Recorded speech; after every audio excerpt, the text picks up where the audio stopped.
Ya, gracias.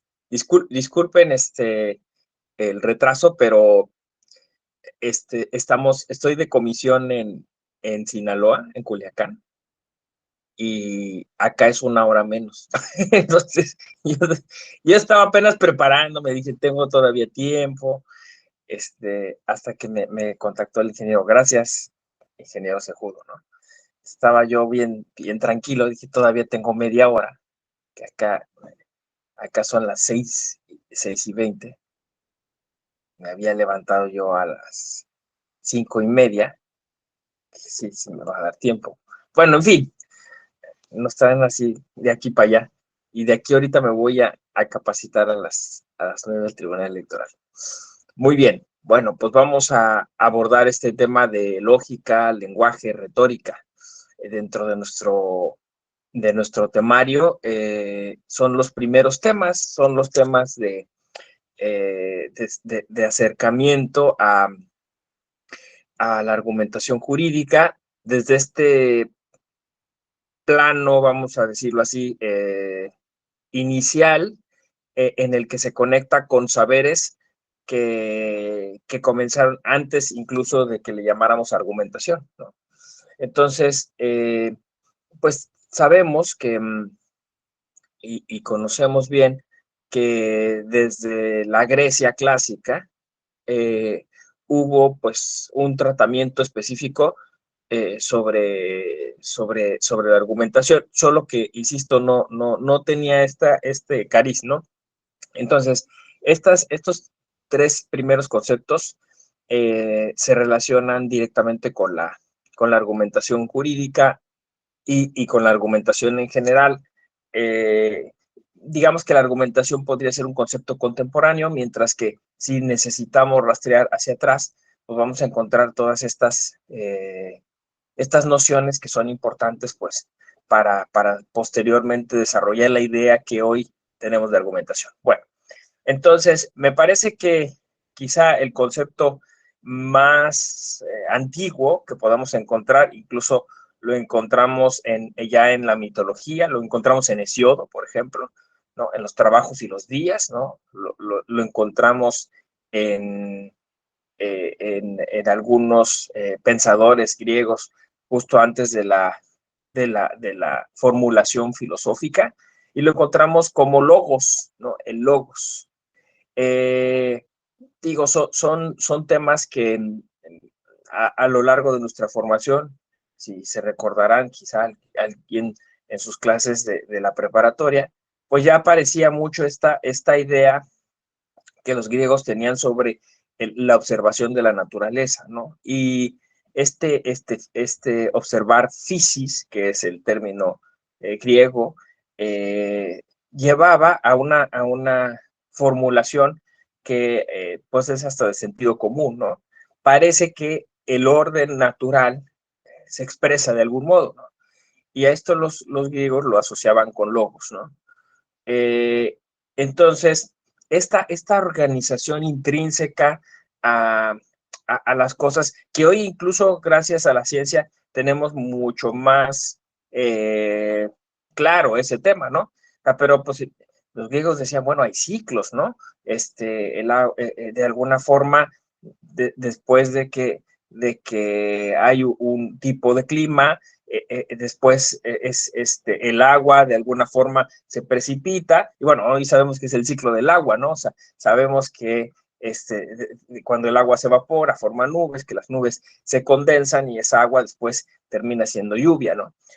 Entonces, insisto, ellos de observar este, este, este este correr de las cosas y fíjense, es bien importante. Muchas veces en la argumentación jurídica no se explica esto, pero es muy importante porque de alguna manera los griegos están observando que hay consecuencias, ¿no? O sea, que a una cosa le sigue la otra. Y ahí después le vamos a poner nombres, ¿no? O sea, le vamos a llamar premisas y eso, pero pri principalmente yo lo que quiero un poco como compartirles es que esta observación muy antropológica, de esta observación muy antropológica, después van a derivar conceptos que pueden llegar a ser muy sofisticados, ¿no? Y que hoy incluso hemos perdido como esa conexión.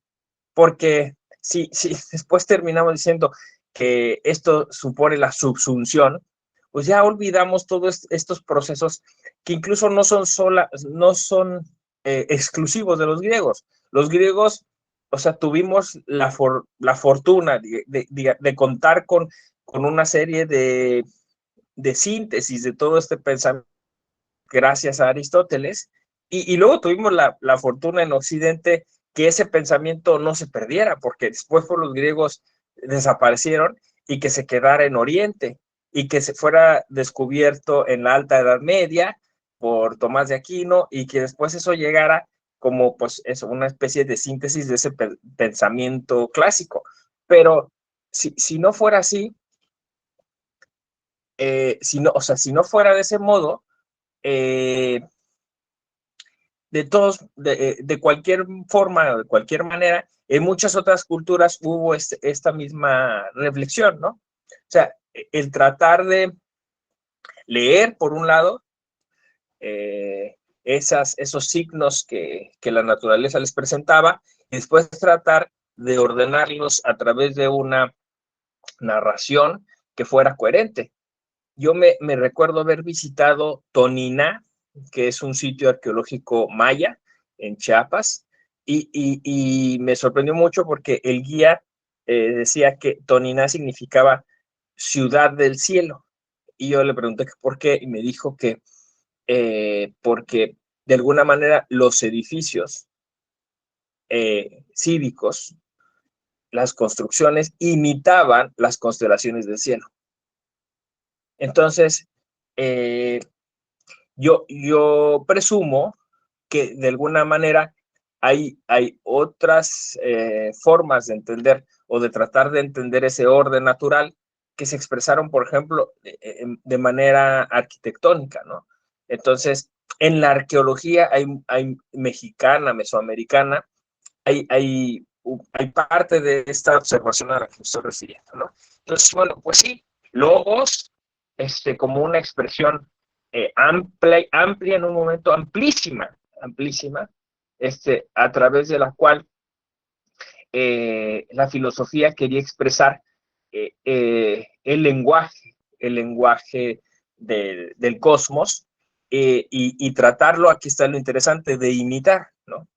De imitar. Concepto que Aristóteles llama mímesis, ¿no? O sea, si de alguna forma los griegos intuían que eso era parte de un proceso natural, ¿no? Los ciclos naturales. Entonces, el logos como un lenguaje, a ver si les gusta la noción, como un lenguaje de la realidad, ¿no? Como un lenguaje propio de la realidad, pero que de alguna forma es captado, es percibido, es asimilado por un observador. O sea, es decir, pues en ese momento quien haría esta reflexión diría, estoy tomando conciencia de estar haciendo este proceso mental, ¿no? Porque eso está a disposición de todos, ¿no? O sea, la realidad está a disposición de todos, pero no todos la leen y no todos la leen igual. Ahora, el que el ser humano irrumpa en la comprensión de ese orden, también les llamaba poderosamente la atención, ¿no? Es decir, ¿por qué es que yo puedo a través de mis pensamientos acceder a entender esa causalidad de las cosas? Y yo los invito a que de nueva cuenta, como aquel primer ser humano, aquel primer hombre que tomó conciencia de ello, a lo largo de la historia, se sorprendan por ese hecho, ¿no? De tener la capacidad de organizar y ordenar las cosas. Y si ustedes me lo exigen, de alguna forma, ahí va ligada o va cobrando sentido la palabra lógica. ¿Ven cómo llegamos por otro lado? O sea, cuando nosotros de manera coloquial decimos, es lógico, estamos refiriéndonos a un proceso que debía suceder. porque, porque hubo unas causas que lo originaron. Y de alguna forma estamos haciendo el mismo recorrido que haría Aristóteles, pero si van a Aristóteles esto lo va a formular, pues obviamente de manera mucho más complicada, más elaborada, pero es eso, ¿no? O sea, es decir, el logos era esa expresión de orden, esa expresión que, que, que, que se genera de unas causas y llega a tener unas consecuencias, ¿no? Premisa mayor, premisa menor, y así le van a empezar a poner nombres. Pero de eso se trataba, de encontrar cuáles eran los eslabones de esa cadena que de alguna forma se constituía como en una especie de explicación de las cosas, ¿no? Y, y entonces hasta el día de hoy seguimos pensando de alguna manera así, o sea que estructuramos nuestros pensamientos a partir de unidades que se pueden articular, ¿no? O sea, ya sea en nuestra cabeza, cuando unimos cosas y entonces concluimos, ¿no? que después eso en nuestro imaginario se llamó dialéctica, porque decíamos, es un argumento que se confronta a otro argumento y del cual obtenemos después una tercera idea, que eso termina siendo, pues eso, ¿no? La conclusión, ¿no? Después, bueno, nos quedamos con la formulación hegeliana, que también, insisto, es muy del imaginario colectivo, ¿no? Tesis, antítesis, síntesis, ¿no? Entonces, nuestro pensamiento es sintético, ¿no? O sea, es decir, es conclusivo, ¿no? Va uniendo cosas hasta obtener una respuesta que le satisface por su razonabilidad, por su coherencia. Insisto, aquí va habiendo muchas palabras que podemos sumar, ¿no?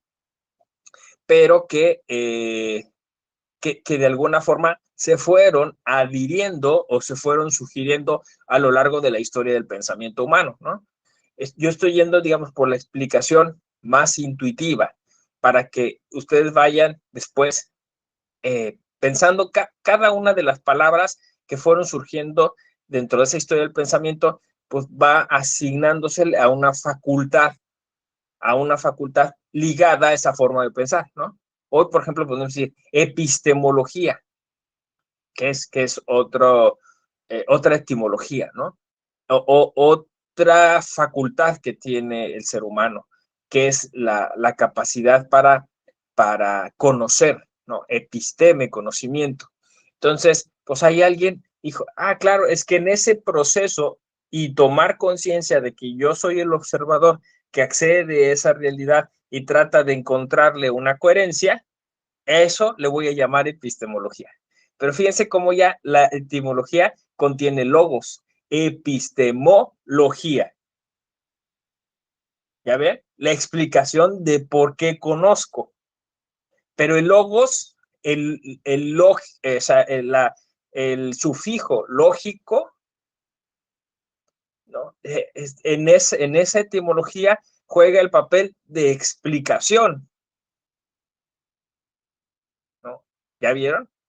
Etimológico vuelve a jugar ese papel, ¿no? Es decir, es la explicación del origen de las palabras, ¿no? Etimos, ¿no? Nociones, conceptos, definiciones, ¿no? Etimológico. Y entonces, yo un poquito lo que quiero despresurizar a la lógica. Lo hice a propósito. Lo hice a propósito porque este curso, recuerden, es distinto a lo tradicional, ¿no? Lo tradicional encapsularía la lógica en una especie de saber sofisticado basado en cálculos y en fórmulas que dan como origen un pensamiento estructurado para clasificar y categorizar la realidad. ¿Sí? Un pensamiento estructurado para categorizar y clasificar la realidad. Y por eso entonces digan Aristóteles, Tomás de Aquino, Kant, se pasan a Kelsen, ¿no? Y entonces, lógica jurídica, silogismo, argumentación jurídica. Es el camino, ¿no? ¿A poco no? Yo quise despresurizarlo eso, no. O sea, el logos es mucho más amplio. Es más, exacto, Oscar. Hay que desoccidentalizar el logos. Ay, ahorita lo voy a poner en algún. Urge desoccidentalizar el logos, porque entonces pareciera que el logos es una expresión, una construcción, un constructo occidental que lleva al pensamiento a ser más elevado por sobre otros pensamientos, ¿no? O sea, es decir, esa estructura, esa categorización, esa clasificación se hace de mejor forma y se ha hecho por siempre en Europa. ¿Sí? ¿Lo perciben? ¿No? Mientras que la explicación que yo estoy dando es que logos, pues es una facultad que sí, los griegos nombraron, pero que la podemos encontrar casi en cualquier otra cultura, ¿no? Y a lo mejor le llamaron de otra manera, ¿no? A lo mejor lo concebían de otra manera, pero todas las culturas del mundo, de alguna forma, pensaron o observaron este orden, ¿no? Entonces, exacto, si lo observamos el logos como verbo, como mensaje, como nos decía Oscar, pues incluso eso se liga, yo creo que también esto tiene una explicación judeocristiana, ¿no? Así comienza la Biblia, ¿no? O sea, en el Génesis, a través del logos, se crea, el logos es creador, ¿no? O sea, la palabra de Dios enunciada de una manera genera la creación, ¿no? Entonces, cuando se empieza a expresar Dios, ese logo es creador. Entonces, eso va a llegar después, pues, está en toda la Biblia, ¿no? O sea, esta idea de la palabra que crea, ¿no? En el principio de logos, exacto. Entonces, y ahí cómo va jugando el lenguaje un papel importante. Ahí, incluso, como ustedes sabrán, en esta historia sobre la Biblia, hay una explicación ligada al texto griego. O sea, la Biblia por muchos años, que pues no, fue escrita en arameo y en algunas otras lenguas que después no, era complicado leer, pero con la caída de Roma, la versión más, digamos, completa de la Biblia se queda en Bizancio, y en Bizancio se hablaba griego. Entonces, por eso es que, digamos, el logo se prestigia como un concepto derivado de la escritura bíblica, de la exégesis, ¿no? Ahí está otro concepto. Es que muchos autores sugieren que el derecho occidental y el derecho contemporáneo tiene una deuda tremenda con esta explicación teológica o bíblica, ¿no? Canon, ¿no? O sea, el canon como ese, pues, principio de legalidad, hoy le llamamos, ¿no? Hoy le llamamos eh, la explicación en sentido estricto de la ley, ¿no? Pero bueno, esa es otra historia. Pero entonces, despresurizar el logos, pues supondría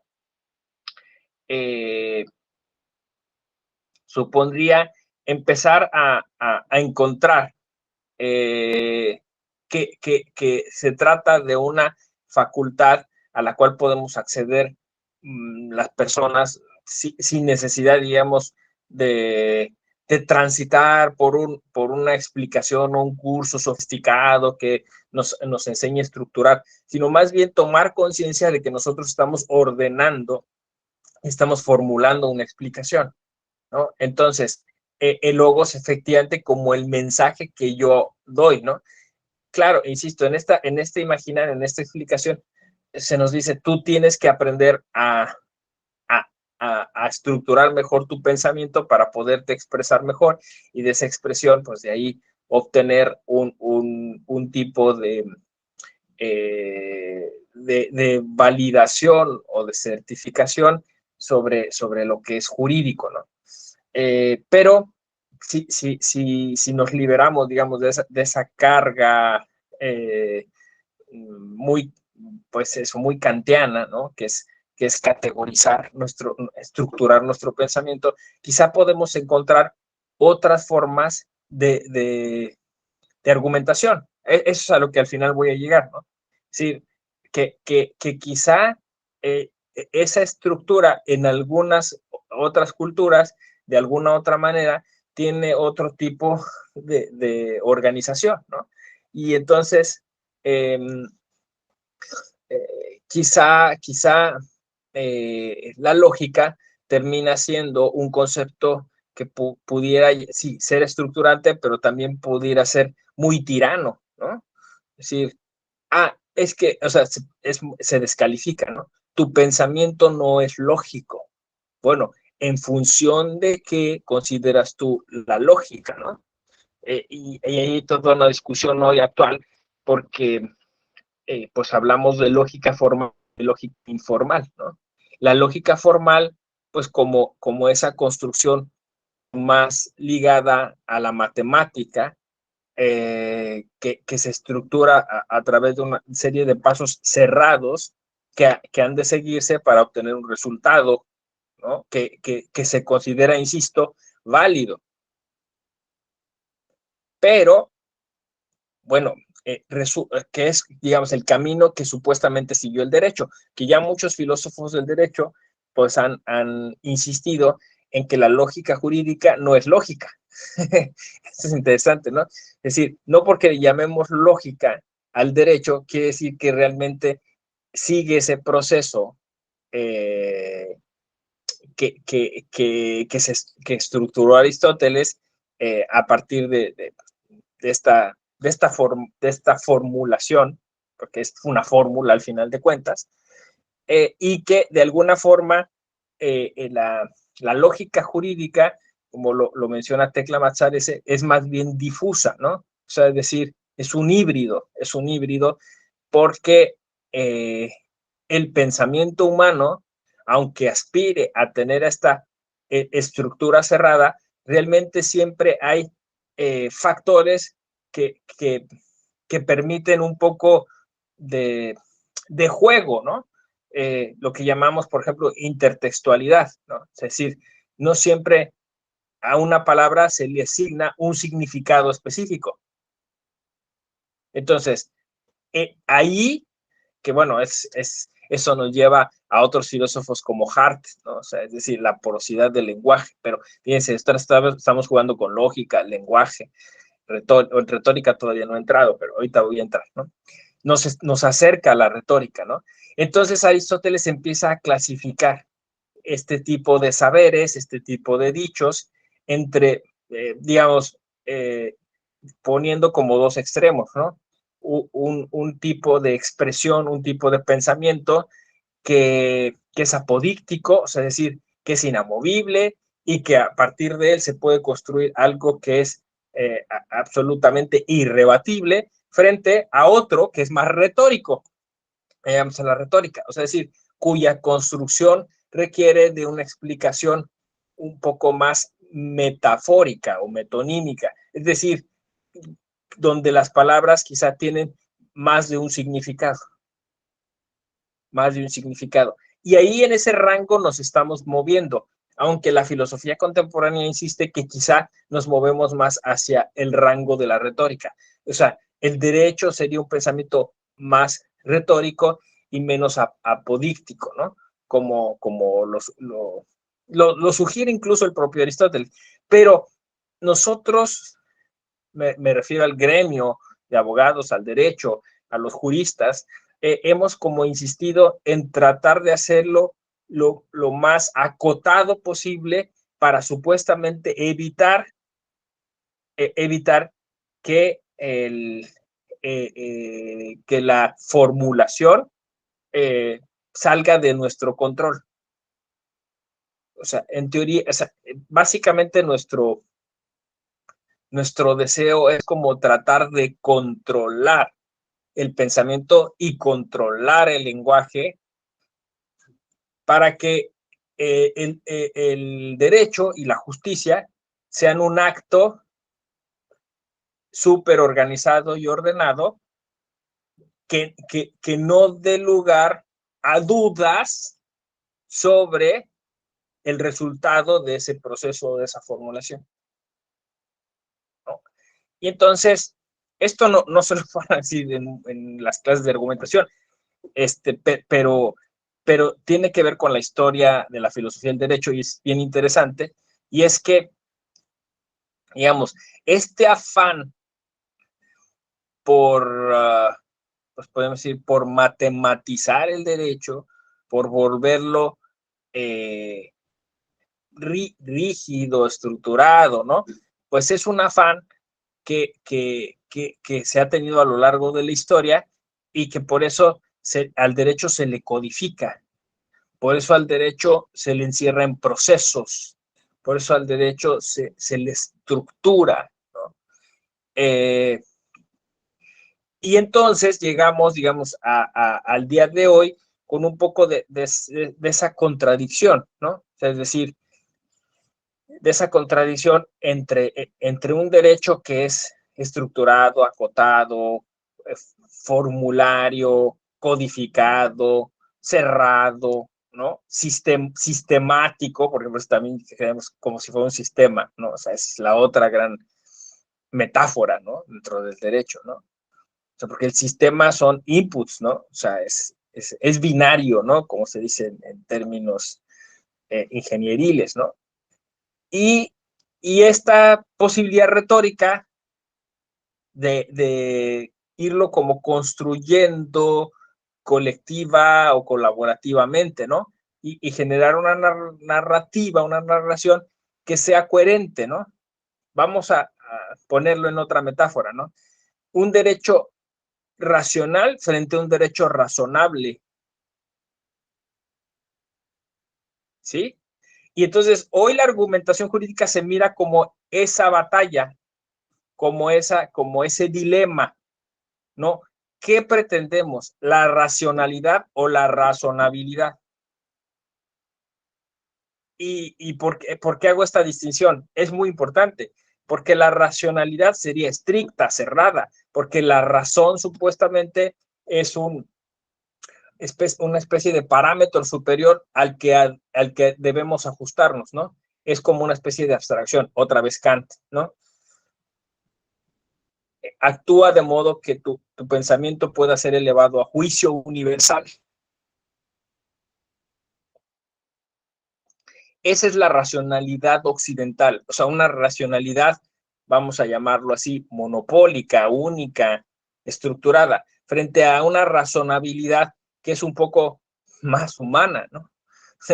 Humanizar al derecho significa sacarlo de ese acartonamiento y volverlo de nuevo otra vez parte de una narrativa humana, de un deseo de encontrar el logos. Porque ¿cuál es la palabra, el concepto, la noción que los griegos anteponían a logos? A ver quién se acuerda. También en la Biblia está. Nomos, nomos. No, physis, logos y nomos, ¿no? Es la explicación, digamos, típica de la filosofía del derecho, ¿no?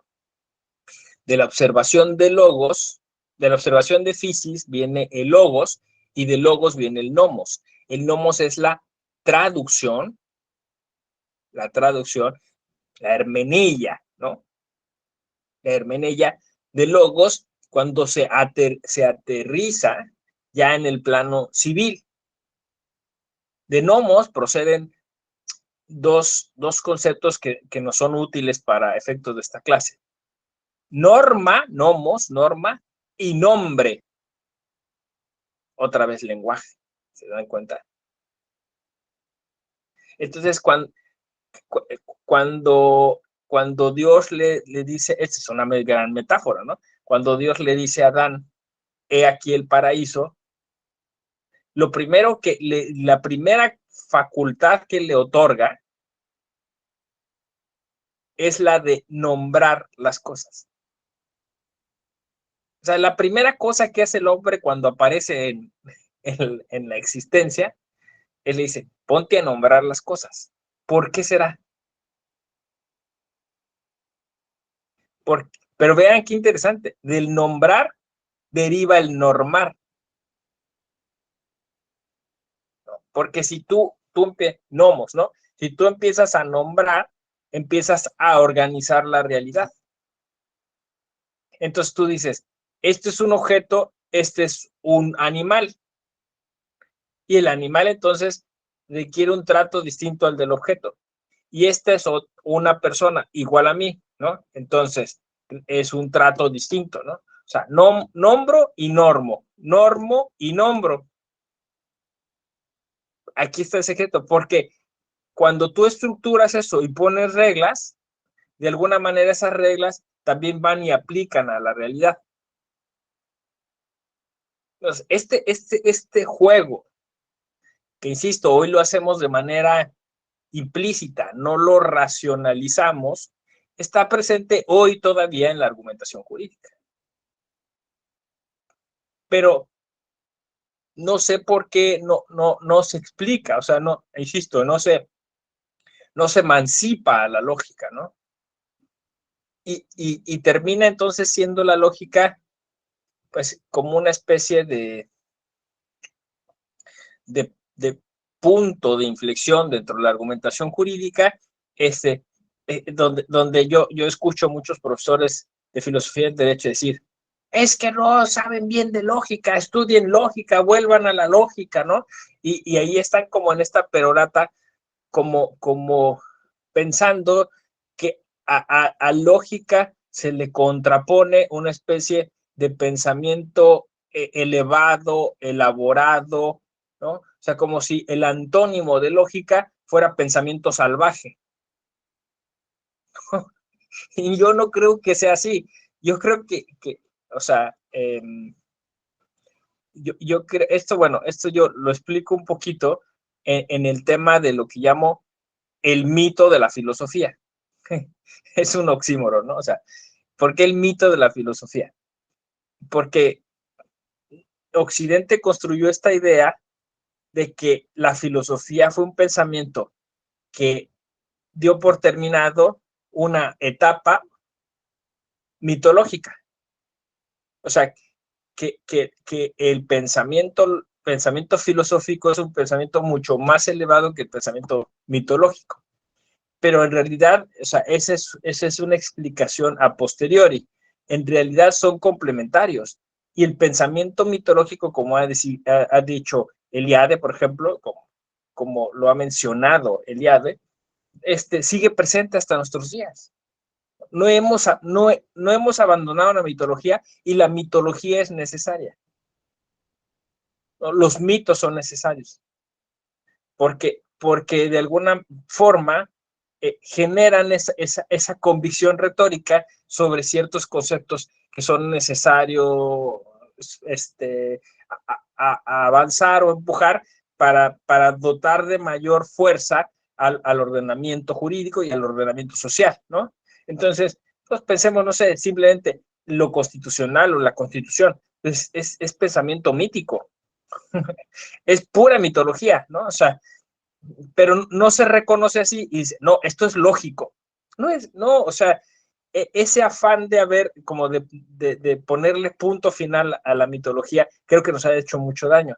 Pero insisto, es parte de esa conspiración occidental por someter otros saberes, otros lenguajes y otras explicaciones de las cosas a ese modelo, ¿no? O sea, el modelo lógico termina siendo tiránico en ese concepto. Si despresurizamos a la lógica y la resignificamos, entonces ya tiene otro sentido, ¿no? ¿Y esto por qué? Porque al final entonces vamos a descubrir que hay distintas aproximaciones o maneras de acercarse a la realidad y tratarla de explicar, tratar de entender el logos, tratar de volverlo lenguaje Y entonces hay distintos lenguajes. Y en algunos de esos lenguajes vamos a encontrar contenido mitológico. Pero ahí es donde está como el problema, ¿no? La petición de principio. O sea, como entonces es mitológico, entonces es inferior. Como tiene un grado Y entonces genera esta cuestión que se me hace odiosa de Occidente, donde,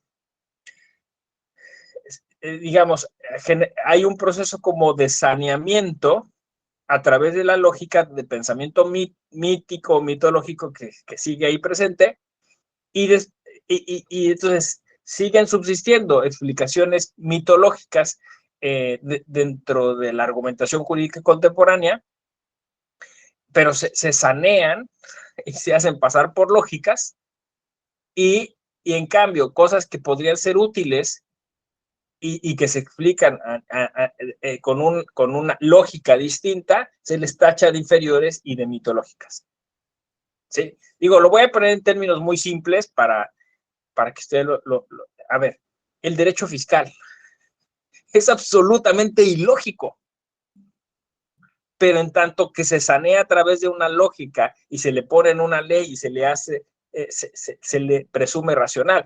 Pero, o sea, si uno lo piensa como una estructura, es absolutamente ilógico, ¿no? O sea, es ilógico que una cosa termine costando más cara por los impuestos.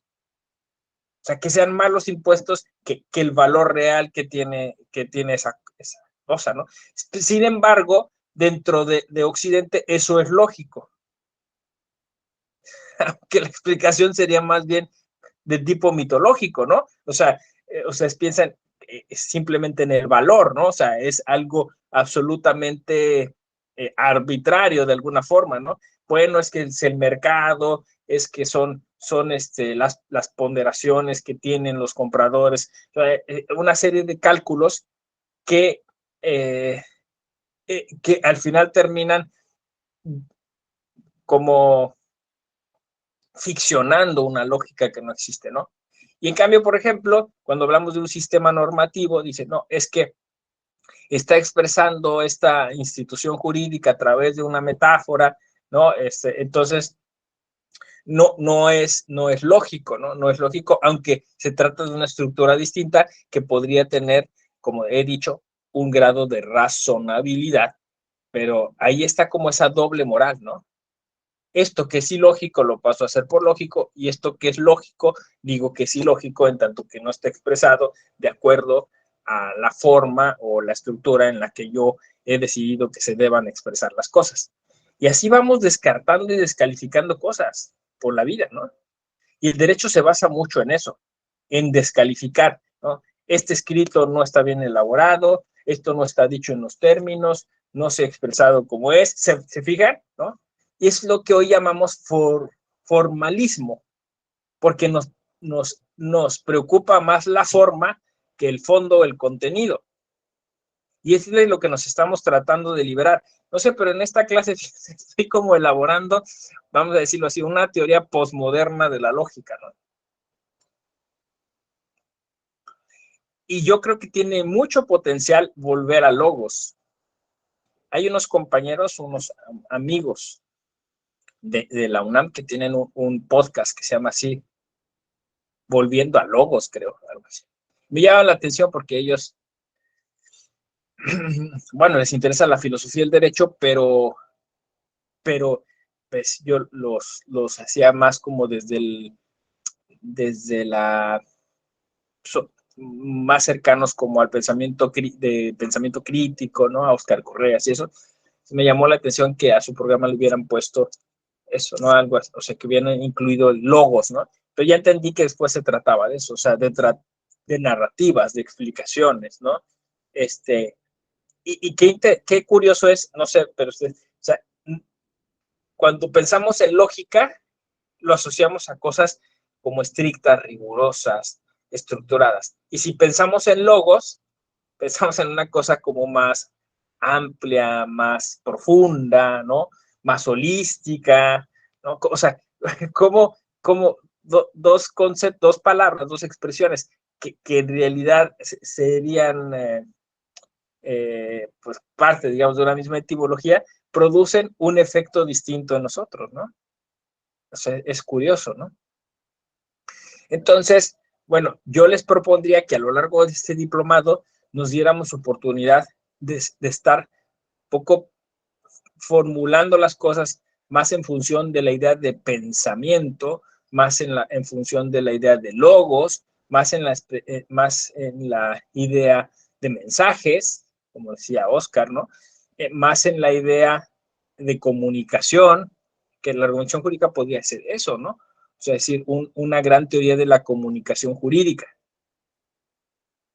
Yo no entiendo por qué, ¿no? O sea, yo no le he oído nunca a algún argumentólogo decir eso, pero parece que el objetivo al final de la argumentación tendría que ser eso, un modo de comunicarnos mejor, porque además eso va más con nuestro logos, o sea, nuestro logos lo entendemos hoy como un proceso más compositivo, ¿no? Es decir, no es tener la razón por tenerla, en lo que se ha cometido como la argumentación jurídica, ¿no? Yo te demuestro que tengo la razón y te aplasto con mi razón, ¿no? Y eso es contradictorio con la tendencia que tenemos más postmoderna de decir, no, pues lo que buscamos es ponernos de acuerdo, alcanzar consensos, ¿no? Entonces, sirve más una idea de logos para eso que una idea de lógica, porque en la lógica uno tiene la razón y el otro no la tiene. O sea, es dialéctico, ¿no? Si yo tengo la razón, tú no la puedes tener.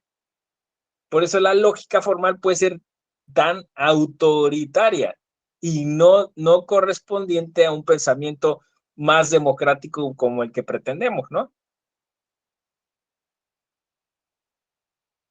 Lo dijimos la otra clase, ¿no? O sea, depende qué buscas, ¿no? O sea, les decía yo, sí les dije, ¿no? Lo de mi esposa, ¿no? Muchas veces yo, o sea, lo estructuro y digo, yo tengo la razón, pero no se lo voy a decir porque si no, no voy a obtener lo que quiero. Y entonces renuncio a la lógica y me sumo a logos, ¿no? No sé si se entiende eso, ¿no?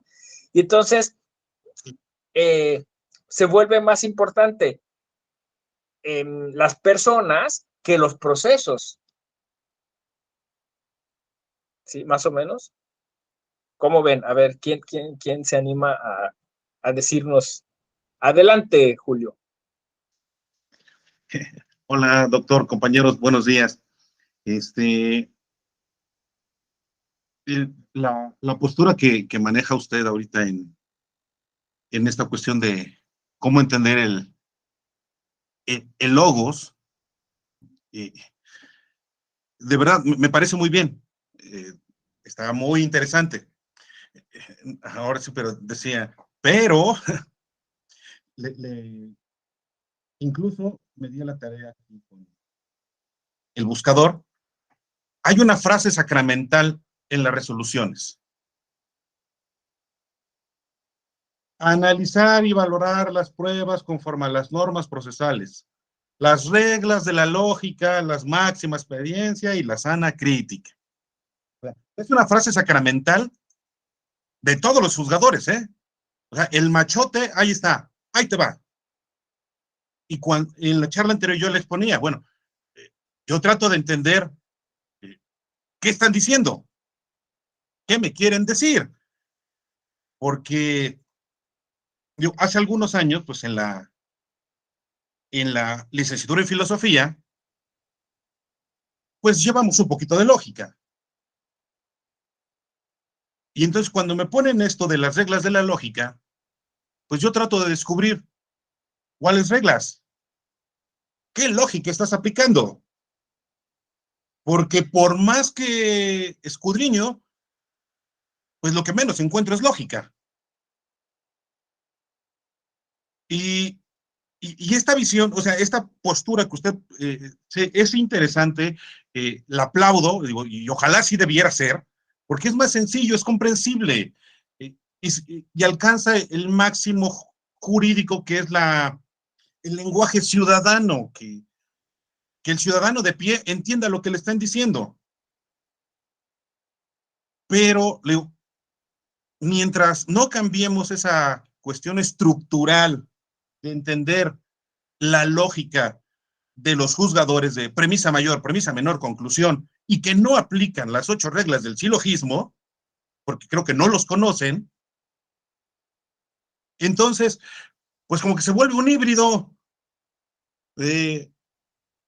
Yo pienso esto, pero aplico esto. Tú entiendes lo que quieras. Al final de cuentas, aquí el que manda soy yo. ¿Y qué manda? El argumento de autoridad.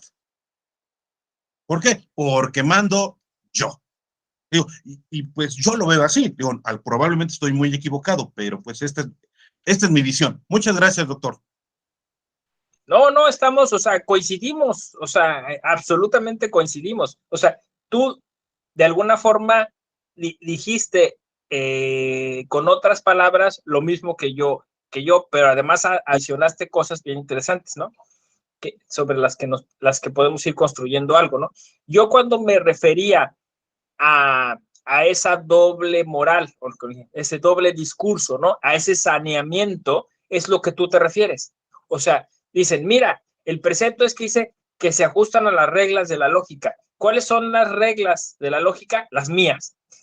Sí, o sea, esa es la falacia de autoridad, ¿no? En tanto que yo, a partir del cargo que tengo, del nombramiento que tengo, que te exhibo aquí, lo que yo diga es lógico. ¿Así me explico? Es más, mira, te estoy demostrando. Aquí está la norma y yo estoy haciendo este empalme, este empate, este match, ¿no? Allí está la lógica. Entonces, oye, pero en términos coloquiales, en términos de razonabilidad, en términos de sentido común, en términos de intuición, eso no es lógico. No tiene sentido lo que me estás diciendo. Piénsalo un momento. Pero, y entonces el juzgador tiene, o sea, con desfachatez puede decir, no me importa. Yo estoy siguiendo un proceso. Sí, sí, se entiende. Entonces, exacto, estamos diciendo lo mismo, ¿no? Es decir, el tema es que, puesto que el derecho no puede ser solo lógica formal, que es lo que descubrimos ahora, ¿sí? O sea, cuando hablamos de decir, no podemos ser positivistas, no podemos ser formalistas, nos referimos a eso, ¿no? Porque de alguna forma la conducta humana es tan compleja y el asunto de la libertad viene a complicar las cosas para que de alguna forma, o sea, es lo que yo llamo, o sea, como dice, se desataron las furias hermenéuticas, ¿no? O sea, es decir, el parámetro se movió, porque sí, exacto, ese empalme que tú has hecho en términos de lógica formal podría ser justificado, pero ojo que no está produciendo una explicación, un mensaje, algo que sea adecuado, acorde a logos, porque pudiste escoger otro parámetro distinto. Ese es el que se desataron las furias, ¿no? Hermenéuticas, ¿no? Porque el parámetro ahora puede ser constitucional o puede ser convencional o incluso puede ser la suma de todo eso o puede ser una explicación integral de todo, ¿no? Sí, sí, más o menos, sí. Entonces, ¿cuál es el secreto? O sea, ¿cuál es la cuestión que hoy la argumentación jurídica que estamos intentando implementar? No, bueno, entonces tú explícame en función de qué hiciste ese razonamiento.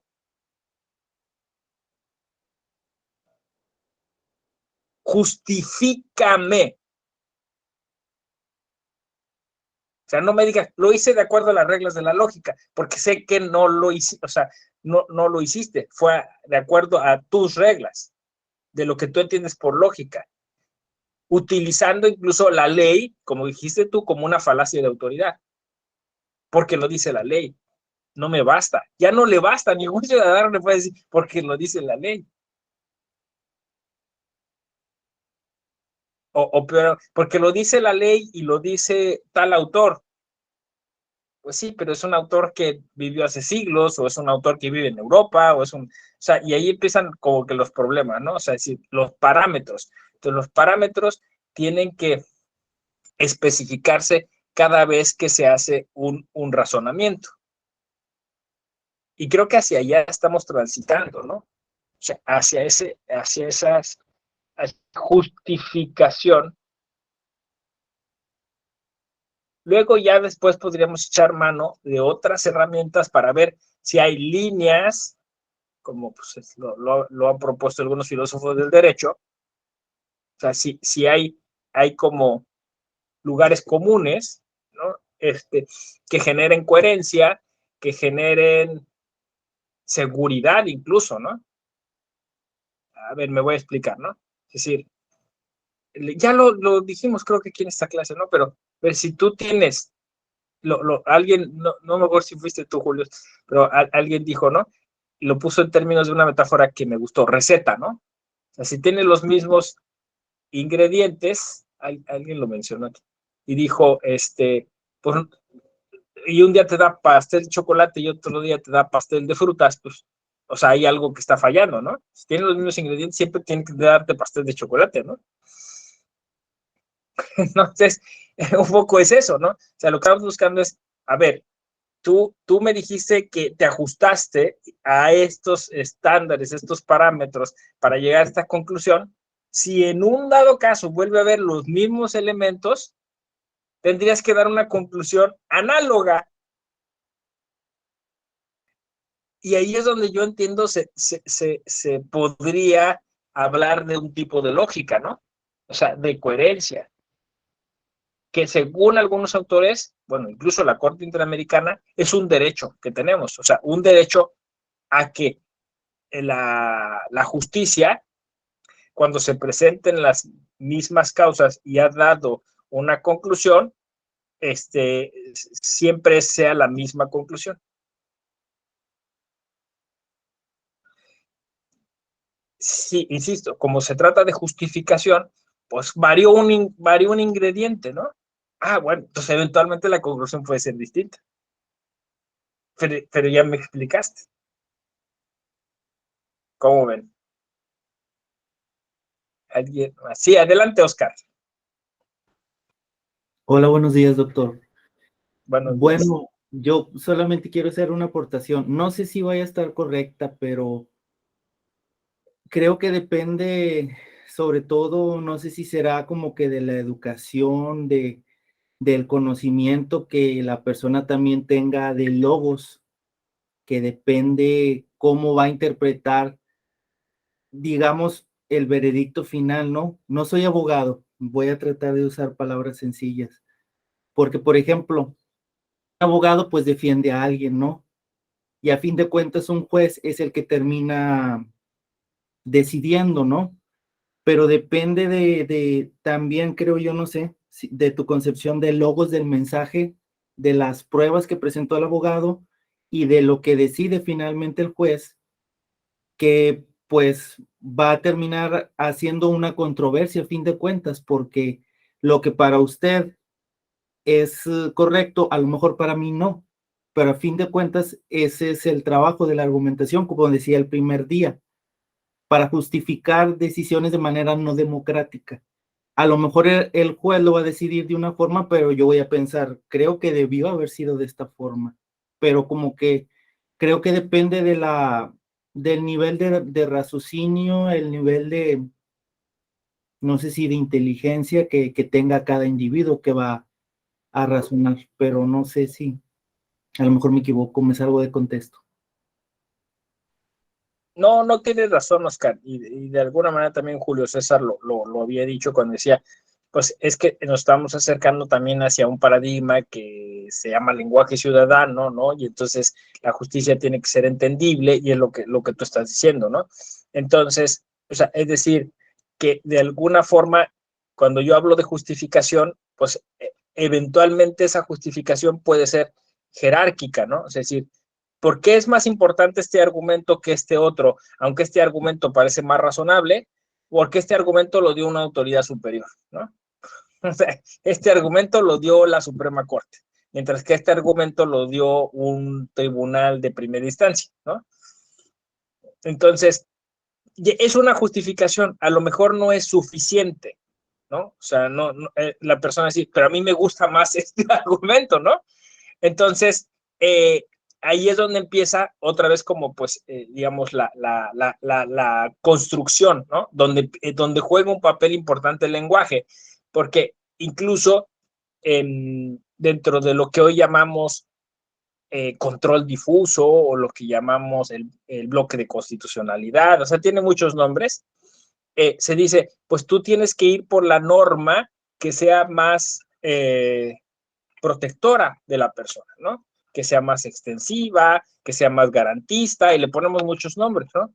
Entonces, ese liberar la argumentación, es decir, es quitarle de esos formalismos de es mejor argumento porque lo dio una autoridad superior, que eso puede ser una falacia, ¿no?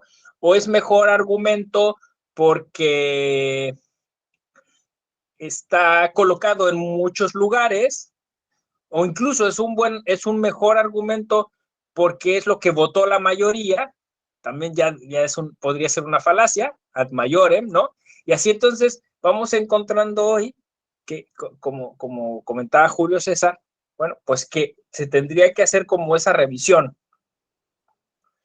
de la justificación y decir, a ver, este es un pensamiento que he evitado ser falaz, ¿no? Que esa sería la idea, ¿no? Insisto, eventualmente, y depende cuál sea el objetivo, podemos aceptar hasta un argumento falaz, dependiendo del objetivo, ¿no? No sé, me explico. Y eso le preocupa mucho a algunos filósofos del derecho. No, ¿cómo? O sea, vuelvo a lo mismo. ¿Qué es más importante, el argumento o las personas?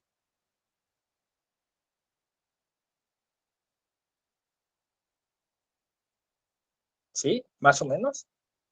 Entonces está súper interesante. O sea, a mí me apasionan estos temas porque cuando lo ponemos eso en términos de razonabilidad, en términos de logos, en términos de lenguaje, en términos de narrativas, me parece que la argumentación jurídica se está acercando más a esto que creo que ya les comenté sobre el storytelling, ¿no? O sea, es decir, sobre la forma en la que contamos historias, la forma en la que estructuramos historias.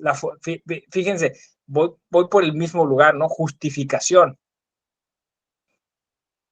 Porque una buena historia te tranquiliza. Y quizás si te tranquilizas, quizás si consensas, quizás si acuerdas, avanzas más rápido. Entonces, ya hoy nuestro objetivo no es necesariamente satisfacer algo que además no tiene ni siquiera existencia, que es la ley o el Estado, ¿no? Es decir, el principio de legalidad. O sea, mi justificación es por cumplir con el marco legal.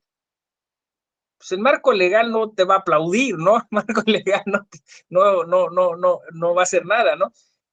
Hoy la Constitución dice, tu objetivo debe ser atender a las personas, ¿no? El primero constitucional. Eso es lo que ha movido todo. Entonces, si ese es el objetivo, ¿qué historias construimos para que la gente realmente pueda obtener lo que busca? O al menos tenga una respuesta que le ponga en el camino hacia allá.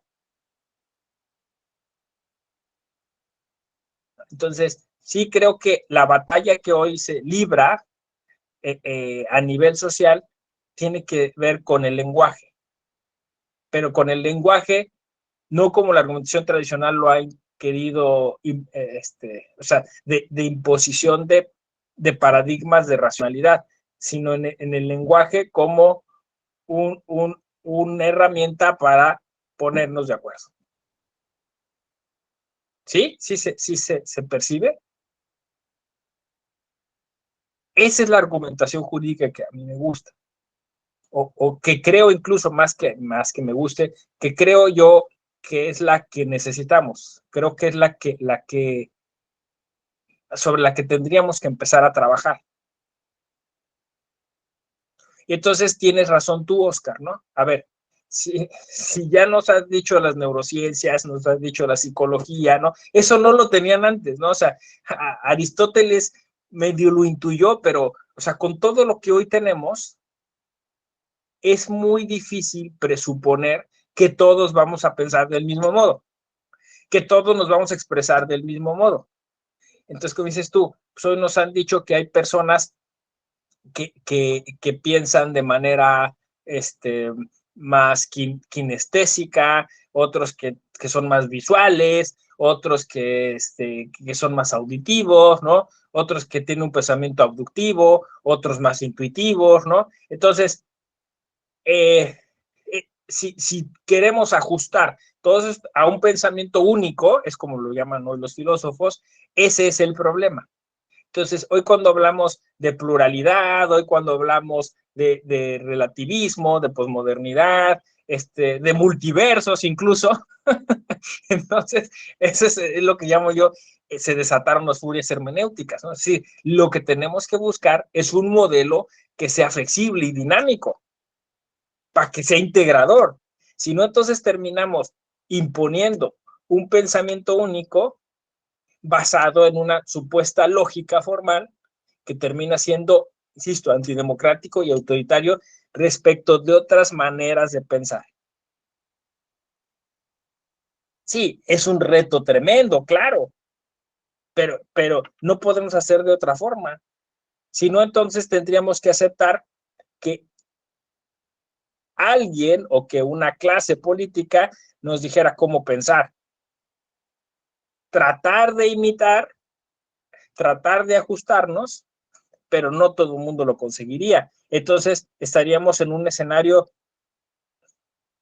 sumamente autoritario, en el que nuestro único consuelo sería imitar esas formas de pensamiento.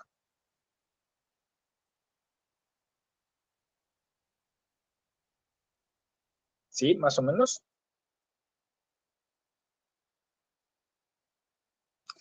Sí, adelante. Daniel, por favor. Daniel San. No, no es Daniel San, ¿va? Daniel San, yo creo que iba a poner el micro y se fue. Luego pasa, ¿no? Voy a abrir el micro y le pones colgar. Ahorita Perdón. No te preocupes. ¿Te pasó así, Daniel? Sí. Estoy aprendiendo a usar esta aplicación. Sí, no te preocupes.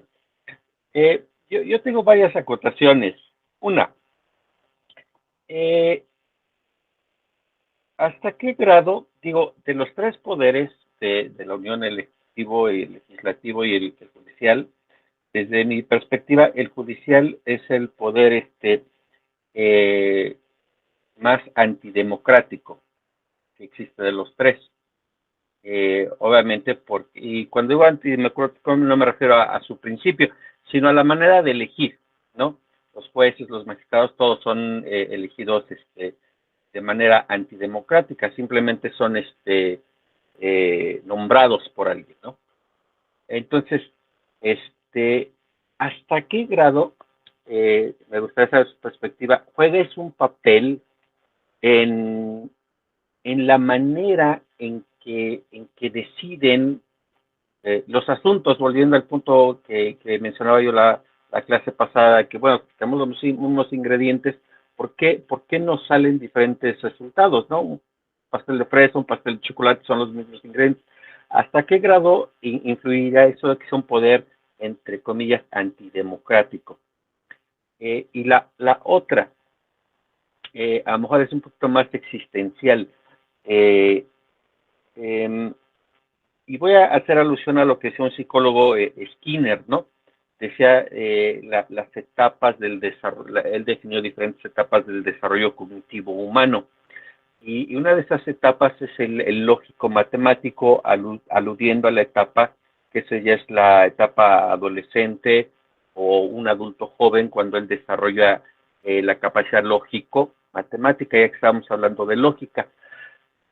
¿Hasta qué grado el contexto, podríamos decir, latinoamericano, con la predisposición de haber sido conquistados, nos condiciona hacia constantemente en las resoluciones hacer uso de ese argumento de autoridad, de decir, sabes que es así independientemente de la lógica, pero como ahora yo tengo el poder, ahora yo impongo lo que a mí un tiempo me impusieron como cultura.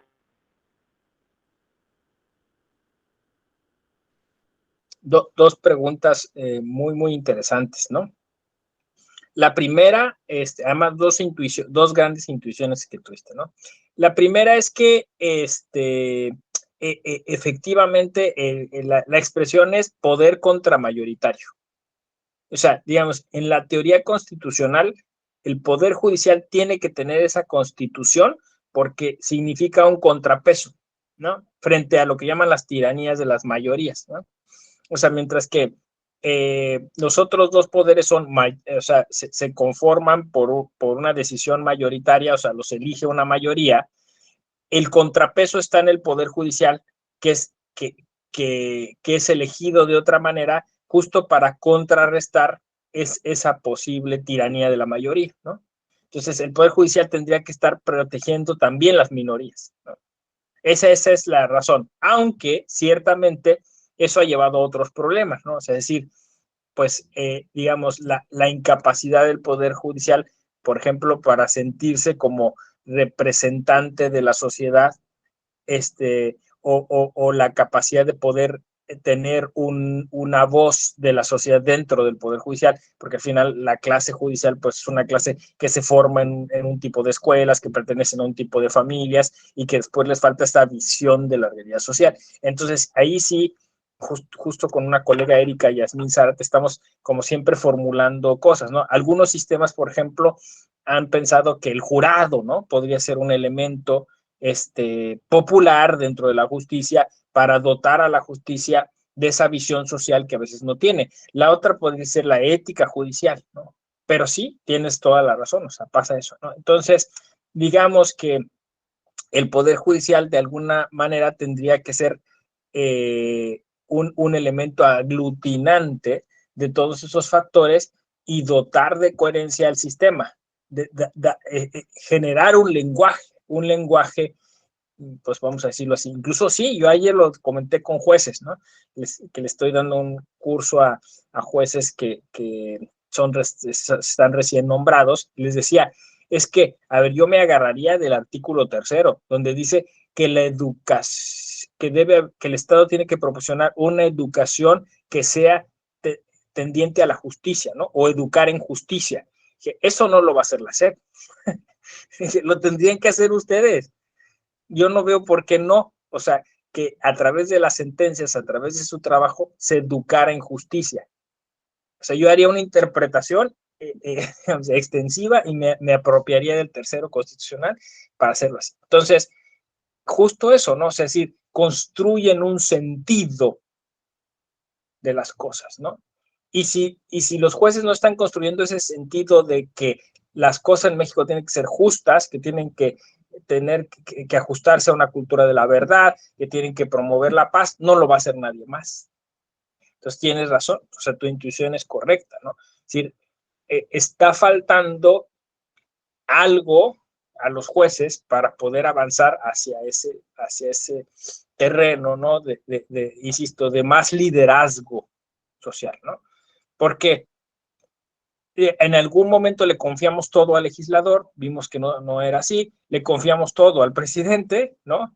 Y después, ahora le confiamos todo al juez y el juez no está terminando por llenar los zapatos de ese liderazgo que hay, que sería necesario. Y sobre la segunda cuestión, pues sí, es la decolonización, ¿no? O sea, si todo esto que yo expliqué, efectivamente, tú lo intuiste muy bien, o se trata de un pensamiento colonialista, ¿no? Que degrada nuestra forma de pensar y que nos condenaría, como dice Octavio Paz y Roger Bartra, a una especie pues de jaula en la cual no nos podemos liberar porque de alguna forma esta conquista supuso también una conquista cultural y en el lenguaje incluso, ¿no? O sea, terminamos hablando la lengua del conquistador. No es, o sea, mentalmente, imagínense, o sea, hablamos la lengua del conquistador, nos comunicamos entre nosotros con el idioma del conquistador. Eso tiene que tener un efecto también nosotros que no llegamos a percibir del todo, ¿no? O sea, pues hay que ver qué dice el conquistador, por dónde salimos, qué soluciones se está planteando, ¿no? Cómo interpretamos la Constitución. O sea, todo de alguna manera nos lleva ahí, ¿no? A una especie de minoría, ¿no? Como sí, o sea, de necesidad de tener un tutor que nos guíe, nos explique. Sí, Daniel, ahorita doy la palabra a Dante, pero la réplica, ¿no? Me dicen. Sí, Daniel, Nada más quería acotar ese punto, maestro, y es interesante lo que usted ahorita menciona. No digo que sea al grado, pero ahorita el sistema jurídico mexicano, que mencionaba usted que hablamos el lenguaje del conquistador, es interesante que últimamente han venido muchos ponentes precisamente de España a México para decirnos o mostrarnos cómo ellos están haciendo las cosas allá, y muchas cosas se están adoptando precisamente en el sistema mexicano. No digo que sean malas, no estoy tratando de hacer un comentario discriminatorio ni nada. Todos tienen que valorar por lo que es, no por dónde viene. Entonces, pero me llamó la atención porque seguimos, pareciera, no hay tal vez una cultura de origen realmente mexicano, donde digamos, ¿sabes qué? Esta es nuestra realidad, este es nuestro sistema. Seguimos hablando el lenguaje de otros, hasta en el aspecto jurídico, pareciera. Sí, es así, ¿no? Entonces, o sea, aquí el tema es que qué tanto asumimos esos criterios, esas teorías como una falacia de autoridad, ¿no? O sea, como un mejor argumento solo porque lo dijo un español o un europeo. Justo ese es el tema, ¿no? O sea, cuando hablamos de decolonización y yo cuando digo de emancipar o despresurizar el logos, es eso, o sea, tomar conciencia, así inicié la clase, ¿no? Tomemos conciencia de que nosotros somos los que conocemos los temas, que nosotros somos los que nos adentramos a la lectura de la realidad. Y como dices tú, Daniel, si en algún momento yo digo, me interesa o me es afín la teoría que el español dio, pues está bien, ¿no? Pero que no partas de ahí, o sea, que no sea siempre un mejor argumento simplemente porque lo dio él, ¿no? Y eso es lo que nos está pasando. No estamos formulando nuestras propias teorías, nuestras propias explicaciones. Estamos simplemente imitando o repitiendo esas cosas. Y eso es lo que quizá, así comencé la clase, es parte de este proceso que nos ató a una lógica, ¿no? Y nos impidió mirar otras formas de explicación, otros lenguajes, otras narrativas, ¿no? Es eso, ¿no? O sea, que cuando uno piensa, ¿y quién va a dar la conferencia inaugural en tal congreso? Pues que sea un español. ¿Por qué? O sea, como presumiendo que el español necesariamente va a decir algo más interesante, importante que cualquier otro mexicano o latinoamericano, ¿no? Esa es mi lucha, la verdad sí, o sea, sí molesta un poco esa falacia de autoridad que luego se utiliza en la academia latinoamericana. Muy bien, Dante, adelante. Buenos días, doctor, compañeros. Creo que hay aportaciones muy interesantes. Digo, con algunas estoy de acuerdo, con otras no. Bueno, creo que también lo que menciona de la falacia de autoridad, o lo que comentaba Daniel respecto de la europeización, digo, tiene un sentido. No estoy de acuerdo del todo. Yo creo que también los teóricos mexicanos se ha generado mucha teoría durante mucho tiempo. Tan solo la Constitución de 1917 fue parteaguas y fue innovador en su momento, derivado de procesos sociales en 1917, ¿no? Y ayudó mucho en otros procesos históricos, en otros planos latinoamericanos y mundiales, ¿no? Entonces yo creo que sí hay teorías. y también lo veo como parte de un proceso de la sociedad, un proceso del Estado, un proceso del gobierno, de irse adaptando y obviamente con las circunstancias intermedias, ¿no? Simplemente que existiera 80 años un partido hegemónico, pues también se convierte en un argumento de autoridad, porque es todo lo que decía el PRI, eso se hacía, punto. Entonces, realmente nuestro gobierno, nuestra democracia es un niño, o sea, no hemos vivido la democracia como tal. Y ahí quiero entrar al comentario que hizo Daniel sobre que el poder judicial es antidemocrático. Yo no lo creo, o sea, porque democracia no es igual a elecciones, democracia no es igual a consenso. La democracia es un concepto amplísimo, o sea, no solamente es un método de elección, no, la democracia es Estado de Derecho, la democracia es igualdad, la democracia es una cantidad de principios muy importantes que no solamente se puede acotar a que sea un método de elección.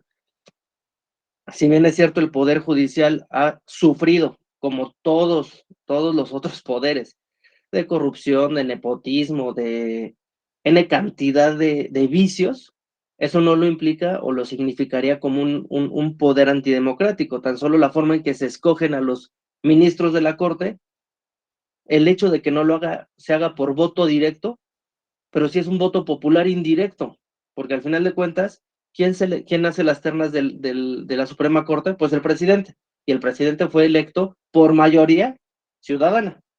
Entonces, sí hay una participación de la ciudadanía en esa elección, y por eso muchas veces los ministros, pues se les acusa o se les tilda de que tienen ciertos sesgos o ciertas afinidades políticas, ¿no? Digo, por no hablar ahorita del tan sonado caso de la ministra Moza Esquivel, ¿no? O sea, digo, cada quien sabrá qué hace con su vida, ¿no? Pero por eso o se dice, no, es que tal ministra era peñista, o tal ministra era calderonista. O sea, siempre hay una participación ciudadana indirecta en la selección de los ministros, que al final va a ser ratificada ¿por quién? Por otro órgano colegiado que se llama Cámara de Senadores, que si no lo ratifican los senadores, no pasan las ternas. Entonces, yo creo que si hay una participación democrática, y como bien lo dijo usted, doctor, ay, se me fue la idea, pero justamente me Sí, llegaron varias ideas. o sea, es un contrapeso, o sea, es un poder distinto, ¿no? Dentro de esa dinámica constitucional. Exactamente, pero tiene su forma, por eso digo, yo sí no, digo, y yo no trabajo en el Poder Judicial, yo soy litigante desde hace 20 años, pero sí considero que no sea un poder antidemocrático, sí tiene vicios, claro que los tiene, o sea, sería iluso decir que no los tiene, sí los tiene, pero eso no lo hace antidemocrático. Y digo, así como he entrado a varios cursos del EJE, de la Escuela Judicial Electoral, también he estado en cursos de la Escuela Federal de Formación Judicial, que depende del Consejo de la Judicatura, y ahorita en los cursos que he estado ya empiezan a tratar temas muy interesantes de sensibilidad de los jueces para acercar la justicia a los ciudadanos.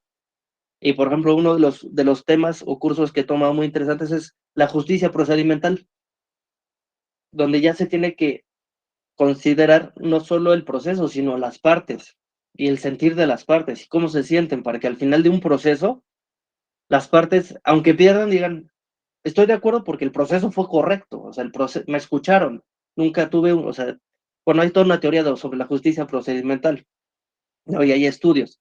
Entonces creo que sí, si bien es cierto, muchos años el Poder Judicial estaba separado de la sociedad, digo, yo lo he vivido como abogado laboralista, es ¿qué sabe un juez de cómo se lleva una empresa, los recursos humanos de una empresa? Entonces de repente sacan sentencias donde digo ¿a poco entiendes lo que está padeciendo un empresario para poder sacar a flote y mantener 50 empleados? Y la sentencia va enfocada solo a un empleado que va a destruir toda una fuente de trabajo para los 50 empleados y condenan a no sé cuántos miles de pesos. ¿Eso al final de cuentas es justicia o no? Entonces, ya entraríamos a temas filosóficos, ¿no? Pero sí hay temas muy, muy interesantes de que sí se está, creo que sí ya el Poder Judicial está trabajando en acercar la justicia a la ciudadanía, que es muy importante, ¿no? Tan solo ¿cómo se llama? El de la cuarta región en Monterrey, del lenguaje ciudadano, el manual del lenguaje ciudadano, que emitió, si es en Monterrey, ¿no? La sala Monterrey, la que emitió el Sí, sí, manual. sí, sí. Sí. Creo que ya son Y grandes también avances. la segunda sala de la Corte tiene un manual de hace algunos años. Entonces, creo que si bien es cierto, es insuficiente, son pasos, ¿no? Y algo que también comentaba es, los derechos humanos en México, como tales, constitucionalmente, están reconocidos desde el 2012-13, cuando tenemos, o sea, países como Perú, o sea, cuando estuve estudiando algunas cuestiones de la Corte Interamericana, o sea, es que ¿por qué? O sea, Perú es un gran violador de derechos humanos. No, Perú o sea, aceptó la jurisdicción de la Corte Interamericana desde 1960 y tantos. Por lo tanto, pues, al estar sujeto, pues tiene más juicios que nosotros, ¿no? Entonces, eh, eso le ha permitido tener o transitar un proceso de adaptación de derechos humanos más amplio que nosotros. Y a nosotros nos espanta, ¿no? Digo, bueno, a mí me espantó mucho lo que dijo el secretario de Gobernación recientemente sobre cómo la Corte Interamericana nos va a imponer a nosotros los derechos humanos y nos va a decir cómo legislar y qué poner o quitar de la Constitución. Digo, habla de una persona que ese es otro tema, cuya generación del entendimiento del derecho es distinta a la nuestra. No, o sea, yo cuando estudié Derecho del 2000 al 2005, derechos humanos pues era, pues sí, algo muy bonito, ¿no? Era en México hasta algo casi teórico. Hablábamos de garantías individuales, del derecho de amparo, ¿no? O sea, era un mundo jurídico distinto al que vivimos hoy.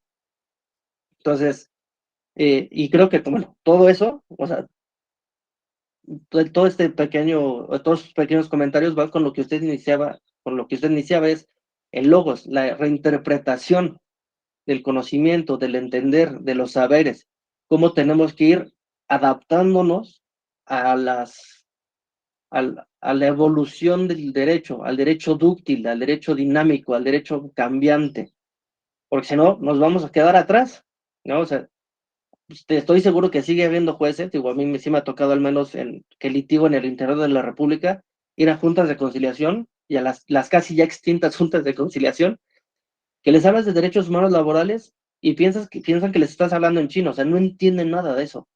¿Por qué? Porque su formación no incluía derechos humanos y ahí viene la responsabilidad del funcionario, el no actualizarse, porque es obligación de todo funcionario jurisdiccional estarse actualizando en los temas sobre los que resuelva, ¿no?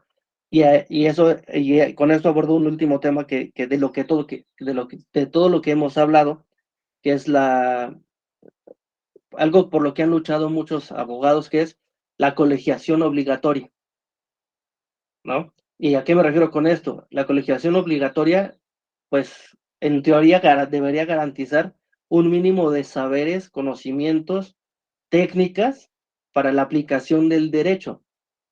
Y esto también va relacionado con la proliferación de infinitas escuelas de derecho.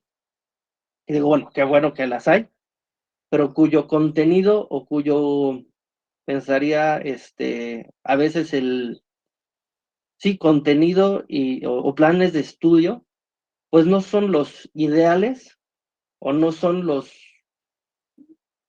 están completos, vaya, ¿no? O la exigencia académica no es la óptima.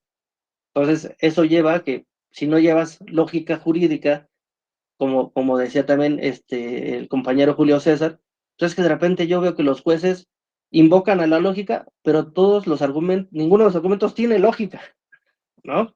Entonces, creo que sí se busca también esa homogenización o certificación de los colegios, podría ayudar a mantener un estándar jurídico elevado. Para no quiero reiterar en el argumento de autoridad, pero simplemente si observamos a lo que hace Estados Unidos con sus abogados, el colegio de abogados, los colegios de abogados son autoridades muy altas dentro de los abogados. Alguien hace un hecho corrupto, el colegio lo suspende y no vuelve a litigar, ¿no? O hace argumentos falaces o cuestiones procedimentales incorrectas y hace a jueces o abogados, los vetan, ¿no? Les quitan la licencia, ¿no? Y aquí en México, pues todos litigamos como podemos, como queremos, ¿no? O sea, digo, no hay una regulación, cualitativa del derecho o del litigio, ¿no? Y bueno, y ya por último es, ¿en qué momento se transita? Digo, hablando de lo que hablan los argumentos de autoridad, hay momentos en que se debe transitar del argumento jurídico procedimental al argumento jurídico político, que es donde ya se pueden atacar, pensaré yo, sentencias de la Suprema Corte que sean incongruentes o que se sienta que se piensen que tienen tendencia o sesgos políticos, que eso ya se encargarían los medios de comunicación especializados en materia jurídica, pensaría yo, ¿no? Revistas donde hagan críticas a sentencias, decisiones, pero eso ya tiene un carácter de argumentación jurídica más política que jurídica, porque ya no es un medio para impugnar una sentencia. Muchas gracias. Gracias a ti, Dante. Dijiste muchas cosas interesantes. Yo como, como siempre, soy fervoroso creyente del constructivismo. Creo que de alguna forma vamos como engarzando cosas y al final vamos llevándonos una conclusión que se construye de manera colaborativa o colectiva, ¿no? Entonces, así como empezó Julio César, luego siguió Oscar, luego Daniel, ¿no? Y luego tú ya, o sea, de alguna manera, o sea, complementas todo eso. Pienso que pues nos llevamos hoy, por ejemplo, de esta cuestión que nos comentaban de hace falta pues una justificación mucho más cabal por parte del Poder Judicial, y esta justificación pues tiene que, como dices tú, tiene que de alguna manera aprenderse y tiene que capacitarse el juzgador, y eso pues acompañado de los litigantes que dijiste tú, se tienen que colegiar de algún modo, ¿no? O sea, que hace falta unas cosas que hay que hacer, que dices tú lo viste en la escuela judicial del Poder Judicial Federal, en los cursos que están insistiendo en acercar al juzgador a la realidad. Daniel usó la expresión antidemocrático, recordamos que quizá mejor el término es contramayoritario, ¿no? O sea, porque finalmente, pues ahí es donde veo la construcción, ¿no? O sea, al final de cuentas, todos los órdenes y órganos del Estado están llamados a la tarea de generar mayor democracia, y eso también el Poder Judicial. Y bueno, pues ahí todo eso, en eso creo que coincidimos, ¿no? O sea, simplemente fuimos como aportando cosas para darle justo mayor coherencia. Ahí está el logos, ¿no? Si se fijan, ¿no? O sea, fuimos todos poniendo una parte para construir una historia que fuera sensata. Y ahí creo que pues me parece vamos a seguir, o sea, un poco como dando vueltas a lo largo del diplomado sobre esto, de este argumento o falacia de autoridad, y en dónde se pone y dónde se coloca y por qué se hace, ¿no? Y eso me lleva a la primera cosa que dijiste, Dante, a propósito de si teorizamos o no en México, o si hay una teoría del derecho en México. Y tú decías, pues, obvio, por el tiempo y por hacer esa aportación, digamos, sintética, que tú presumes que a lo mejor se dio en algún momento en la Constitución de 17, por eso que llamaban el constitucionalismo social mexicano. Yo te sumo otros, ¿no? Te sumo el amparo, ¿no? Como una institución también que se presume muy mexicana, incluso a nivel de exportación, ¿no? A otros países.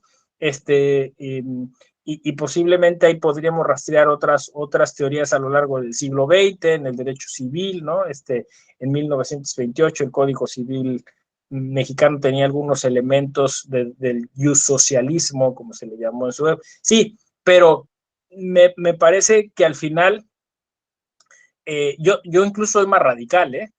O sea, yo soy más radical, pero eso porque pues, soy profesor de filosofía del derecho y eso me toca hacer. ¿Por qué seguirlo haciendo en términos de un lenguaje occidental? O sea, es decir, al final de cuentas, la Constitución de 17 es constitución y fue hecha en términos del constitucionalismo como se concibe a nivel occidental, ¿no? O sea, más arriesgado me parece, e incluso ya hasta fracasó, pero al final más arriesgado, el constitucionalismo andino, ¿no? El llamado nuevo constitucionalismo latinoamericano, o incluso, o sea, proponer, insisto, más radicalmente otro esquema, ¿no? O sea, al final estamos ajustados a categorías como división de poderes, tú mismo lo mencionaste, ¿no? Estado de Derecho, ¿no? Y son conceptos que al final, pues, sí tuvimos que importar porque consideramos razonables. Pero también eso puede ser criticable, ¿no? Y entonces ahí estamos otra vez parados. ¿Cuál es nuestra teoría? ¿Cuál debería ser nuestra aportación? ¿A través de cómo leemos ese logos? ¿Cuál es nuestro contexto que nos haría distintos, únicos, especiales, si es que lo hay? ¿O tenemos que sumarnos a una explicación universal? Por ahí hay quien dice, bueno, pues es un mundo pequeño, porque al final no conocemos nada sobre el derecho asiático, ¿no? O sea, o sobre el derecho musulmán, o sobre tantos otros sistemas, ¿no? Incluso no conocemos sobre nuestros propios sistemas normativos internos de nuestras comunidades indígenas, y eso, pues, hace muy interesante el asunto, ¿no? Perfecto. Bueno, pues muy bien, miren, se fue rapidísimo el tiempo. Les agradezco mucho su paciencia al inicio. No volverá a suceder. O bueno, a menos que me vuelvan a mandar y me pongan clases. No creo. Yo voy a poner más atención. Es que sí, aparte llegamos ayer tardísimo porque con la hora de diferencia, pues aquí eran las 10 de la noche cuando estábamos saliendo del aeropuerto, pero allá eran las 11, ¿no? O sea, se mueve todo. Y ya, en fin, no sé por qué me hice bolas, que sí sabía que había quizá porque se ajustó, creo que el teléfono, y yo creo que la alarma, pues eso, sonó con el horario de aquí. Muy bien, bueno, pues que tengan un feliz jueves. Les veo en una próxima ocasión de este diplomado de argumentación jurídica. Bonita jornada. Hasta luego. Gracias, ingeniero Sejudo. Gracias, doctor. Gracias, buen día. Hasta luego. También. Gracias.